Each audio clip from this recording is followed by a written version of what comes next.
এখন আসেন দ্বিতীয় ইস্যু নিয়ে, যে বিষয়টি নিয়ে আমাদের প্রিয় ভাইরা কথা বলছিলেন, যে নতুন যে দল করা হয়েছে এনসিপির বিষয়টা নিয়ে।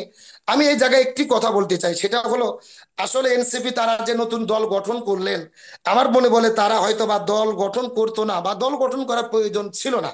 কিন্তু বর্তমানে বাংলাদেশ যে প্রেক্ষাপটে সে দাঁড়িয়েছে, বা আমরা যে সিচুয়েশন দেখছি, আমি মনে করি দলটা গঠন করা তাদের জরুরি। কেন জরুরি আমি এটা বলি, তার কারণ হলো 24-এর যে গণ অভ্যুত্থান হয়েছে, এবং এই যে বৈষম্য বিরোধী ছাত্র আন্দোলন, এখন যারা নতুন করে এনসিপি দলটি গঠন করলেন, এরা যে স্পিড নিয়ে 24-এর গণ অভ্যুত্থান করেছিলেন, সেই স্পিড অনুযায়ী কিন্তু আমরা ফলাফল দেখতে পাচ্ছি না।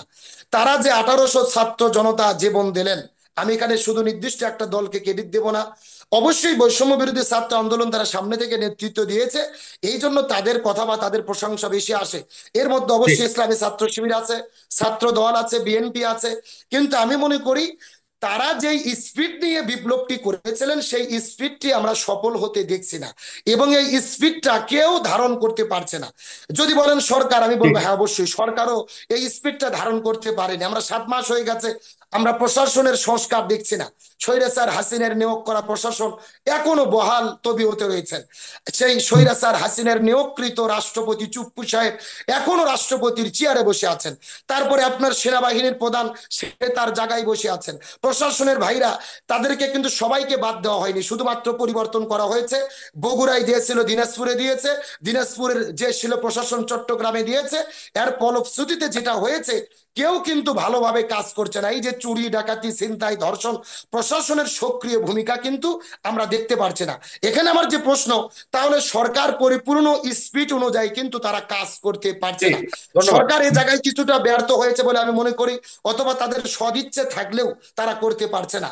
এবং 2 নম্বর কথা হলো, বাংলাদেশের বড় বড় যে দল রয়েছেন, আপনি বিএনপি বলেন, অন্যান্য দল বলেন, প্রত্যেকটি দল কিন্তু 24-এর স্পিড পরিপূর্ণভাবে আমরা ধারণ করতে পারিনি।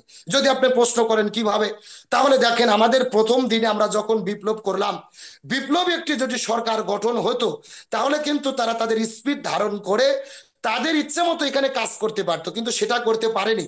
যখন আমরা স্বৈরাচার হাসিনার দেওয়া সংবিধানের অধীনে নতুন করে একটা সরকার আবার আমরা গঠন করেছি, তখনই কিন্তু আমরা বিপ্লবকে ব্যর্থতার দিকে ধাবিত করে দিয়েছি। আজকে স্বৈরাচার হাসিনা পালিয়ে গেছে, কিন্তু তার কিন্তু ষড়যন্ত্র থেকে আমরা বের হতে পারিনি। তার কারণ স্বৈরাচার হাসিনার সবচেয়ে বড় সফলতা, তিনি বিদায় নিয়ে চলে গেছেন, কিন্তু তার সংবিধানের অধীনেই আমরা পরিচালিত হচ্ছি। এই জায়গাতেই কিন্তু আমরা সফলতা বা শান্তি শৃঙ্খলা প্রতিষ্ঠা করতে ব্যর্থ হয়েছি।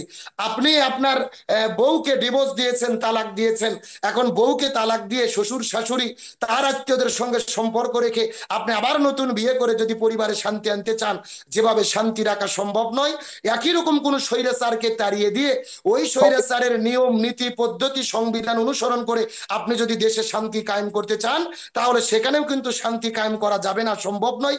ইতিমধ্যে 7 মাস এটাই কিন্তু আমরা প্রমাণিত হয়েছি। যে ছাত্রদের ছাত্র সংগঠন করতে হলো কেন, 24-এর স্পিড অনুযায়ী আমরা দেখতে পাচ্ছি না, কোনো রাজনৈতিক দলও 100% 24-এর স্পিড ধারণ করতে পারছে না, সরকারও সেই অনুযায়ী কাজ করতে পারছে না। সুতরাং ছাত্রদের একটা দায়বদ্ধতা আছে। এই যে 1800 ছাত্র জনতা তাদের ডাকে রাজপথে নেমে জীবন দিয়েছেন, তাহলে তাদের একটা যে আশা ছিল, নতুন এক বাংলাদেশ গঠন হবে, সংস্কার হবে, নতুন এক বন্দোবস্ত আসবে, সেটা যেহেতু বাস্তবায়ন হচ্ছে না, তারা সম্ভাবনা দেখছে না। সুতরাং তারা দল গঠন করে সেই 24-এর স্পিড ধারণ করে তারা তাদের দাবি দাওয়া নিয়ে রাজপথে থাকতে পারে বা দল গঠন হুম। করতে পারে। আরেকটা অভিযোগ করা হয় যে কিংস পার্টি, আমি এখানে একটা কথা পরিষ্কার করে বলি, এদেরকে বারবার আমরা দেখি বিএনপি বলেন অন্যান্য দলের পক্ষ থেকে বারবার বলা হয় যে আপনারা কিংস পার্টি করছেন, এটা কিন্তু মেনে নেওয়া হবে না। আমি মনে করি এনসিপি কে যদি কিংস পার্টি বলা হয়, আমি তো মনে করবো তাহলে সবচেয়ে বড় কিংস পার্টি হলো বিএনপি। আমরা যদি বিএনপির গঠনের ইতিহাস দেখি, শহীদ প্রেসিডেন্ট জিয়াউর রহমান তিনি তো ক্ষমতায় থাকা অবস্থায় বিএনপি গঠন করেছিলেন। আবার ইরশাদের যে ইরশাদ যিনি জাতীয় পার্টি গঠন করেছেন, রাষ্ট্রপতি ইরশাদ সাহেব তিনিও তো ক্ষমতায় থাকা অবস্থায় দল গঠন করেছিলেন। তাহলে আমরা কিংস পার্টি বলে যখন আমরা এনসিপি কে অভিযোগ দেই বা দোষ দেই, তখন এই দোষ কিন্তু বিএনপির উপরেও চলে যায়, জাতীয় পার্টির উপরে চলে যায়। সুতরাং আমি মনে করি ছাত্র যেহেতু অভ্যুত্থান করেছে, কিংস পার্টি বলে বা তাদের বিরোধিতা করে দল গঠনের বিরোধিতা করার একমত বলে আমি মনে করি না, সমর্থন করি না। তবে অবশ্যই হ্যাঁ, তারা যদি দুর্নীতি করে, তারা যদি অবশ্যই অন্যায় অবিচার করে, তার বিরুদ্ধে অবশ্যই সমালোচনা হবে। এটা গণতান্ত্রিক পদ্ধতিতে আমাদের উচিত তারা ভুল করে তাদেরকে শুধরে দেওয়া, তাদেরকে পথ দেখিয়ে দেওয়া, তারা সঠিক পথে পরিচালিত হোক, তারা 24-এর স্পিরিট ধারণ করুক, তারা যেটা করতে চায় সেটাও যদি বাংলাদেশে গঠন করে এই দেশকে নতুন ভাবে গঠন করতে পারে বা চায়, সেটার জন্য আমাদের উৎসাহিত করা উচিত বলে ধন্যবাদ। মনে করি। ধন্যবাদ প্রিয় ভাই।